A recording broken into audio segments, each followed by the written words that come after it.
بسم اللہ الرحمن الرحیم. سعد انصاری ایڈوکیٹ آپ کی خدمت میں حاضر ہوں, ممبر جموں کشمیر جوائنٹ عوامی ایکشن کمیٹی. آپ سب کو پتہ ہے کہ اس وقت بالخصوص ڈویژن پنچ میں ہمارے طلباء کے ساتھ جو جبر اور ظلم کیا گیا اور اپنے سیاسی مقاصد کو حاصل کرنے کے لیے کھیل کے میدان کو استعمال کیا گیا, اور پھر اس کی آڑ میں نہتے اور جو عام طالب علم تھے, جو کالج کے اسٹوڈنٹس تھے, ان پر جو ہے ATA کی دفعات لگائی گئی. اور پھر جب انہوں نے اپنے دوستوں کو ان کی جو غیر قانونی گرفتاری کے حوالے سے احتجاج منظم کیا, ایڈمنسٹریشن سے بات کی, پھر پرامن دھرنا دیا, اور اس کے بعد انہوں نے بھوک ہڑتالی کیمپ لگایا جس میں ہم نے شرکت بھی کی,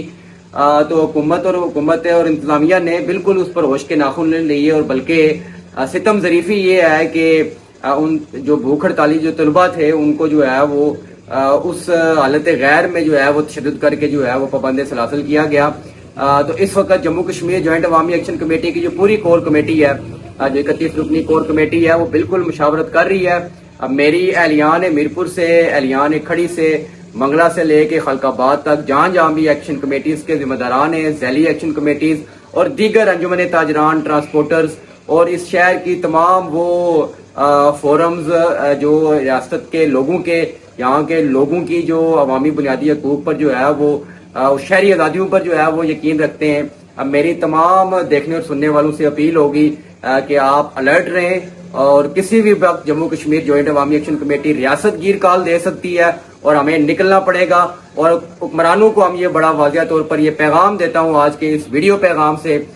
کہ آپ ہوش کے ناخن لیں اور ریاست کے امن کو خراب مت ہونے دیں. آپ قوم کا سامنا نہیں کر پائیں گے, آپ عوام کا سامنا نہیں کر پائیں گے. اور جو ہمارے طلباء اتحاد کے جو مطالبات ہیں, واحد جینون مطالبہ ہے کہ گرفتار شدگان کو پھر فوج جو ہے وہ غیر مشروط رہا کیا جائے.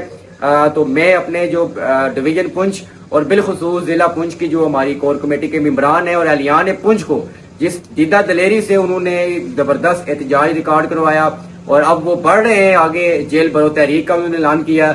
تو ڈویژن میرپور اپنے پنچ کی عوام کے ساتھ اور مظفر آباد کی عوام کے ساتھ کھڑا ہے. آپ ہمیں جب آواز دیں گے ہم جو ہے وہ آپ کو بالکل جو ہے آپ ہمیں بالکل اپنے سے پیچھے نہیں پائیں گے. تو میں پھر اپنے اہلیان میرپور سے یہ اپیل کروں گا, گزارش کروں گا کہ یہ مشکل وقت ہے لیکن ہمارے لیے ایک امتحان ہے, اور انشاءاللہ ہم جس طرح ماضی میں اپنے مشکل اوقات میں, مشکل وقت میں مشکل امتحان ہم نے عبور کیے, انشاءاللہ اس امتحان میں بھی ہم قوم کی عوامی جڑت کی بنیاد پر اور عوامی طاقت کی بنیاد پر جو ہے وہ سرخرو ہوں گے. آپ کا بہت بہت شکریہ.